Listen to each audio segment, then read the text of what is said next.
we had another question in the chat about Zapotec. Is Hmm. it written down and fossilized a little bit, or is it still oral? And if so, is it also still in that state of evolution and change? So it is primarily an oral language. The variety that I speak, the only people who know how to write it are linguists who study it.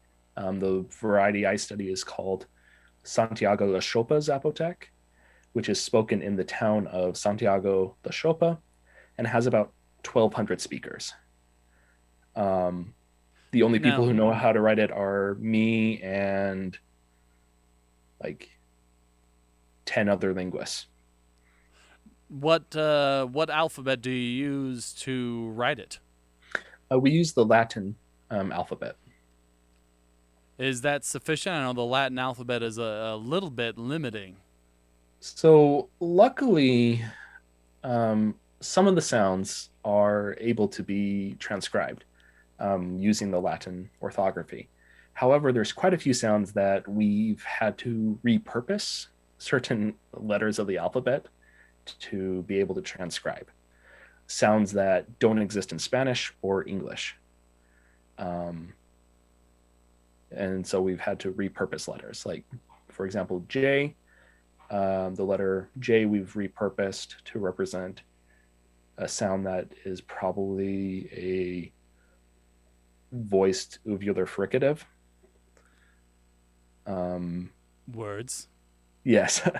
So it's a sound that's pronounced using the uvula, and it's a fricative, meaning that there's this raspiness associated with it. So, for example, the word for yesterday is neche, and it's this sound that's kind of similar to like in Russian The H. the h, Yep. but it's pronounced further back. Really, even further back than the H. Yep. Okay. Cool. Um, all right. Now, I hate to be that guy, but we have an opportunity here for the people watching this live stream to hear a language only spoken by 1,200 other people. Will you please say something for us in Zapotec in your, I forgot the full thing, but the Santiago La Chopa, La Chopa Zapotec. Zapotec. Okay. Sure. Let me try. Shnia dijajun. Shnia dijajun, which is I speak Zapotec. Now, I didn't hear anything that sounded like Zapotec in there. What do they call their own language? So the variety that I study, they say dijajun. Dijajon? Yep. Tones are a little off, but Uh, I've no it's okay. doubt. I've no doubt that my tones are atrocious. Yeah, But, Zapotec's a tonal language similar to Chinese. oh, okay. So, All right. so I if did you say not the see tone that wrong, coming. if you say the tone wrong, um, you could have some problems. Like for example, there's a word, three words, four words that change depending on the tone and what sort of vowel you're using.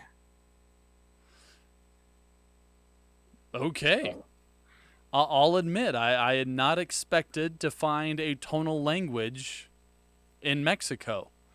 That's probably my own prejudices, my linguistic prejudices, thinking that the tonal languages are mostly in the Orient. Uh, um, uh, most of them are in the Far East. Um, However, the Americas are full of tonal languages. For example, the language family Otomanguean, which is what Zapotec is part of, the entire family is tonal.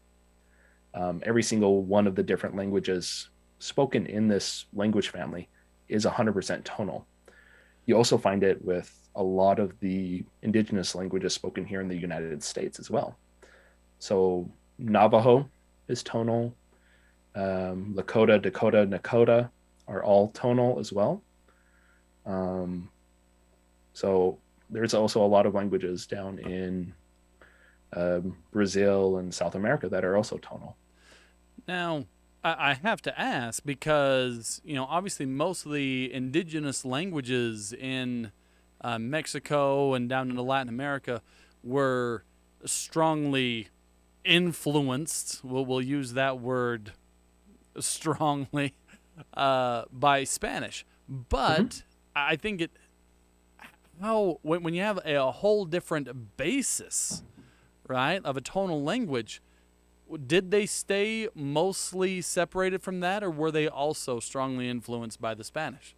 So the Spanish influence was very, I guess you would say, was more limited for the people of Oaxaca until the Spanish Revolution at the end of World War One.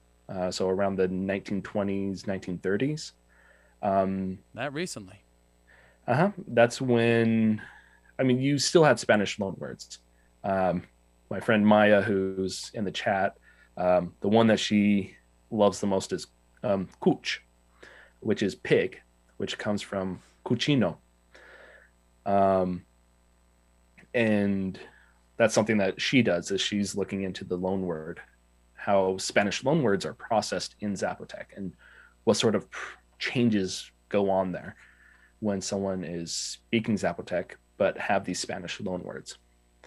Um, it's really fascinating. But yeah, it was only really fairly recently that Spanish, like a lot of Spanish, started to be seen in Zapotec. And in fact, it's actually led to the extinction of many Zapotec languages. And we're still seeing that today. So that That was going to be more, my next question. Is it kind of crowding it out now? it is. Unfortunately, one of the biggest culprits is actually the school system. Um, that in these schools, children are forbidden from speaking their native language. And this was more common during the earlier part, but they were severely beaten if they spoke their indigenous language.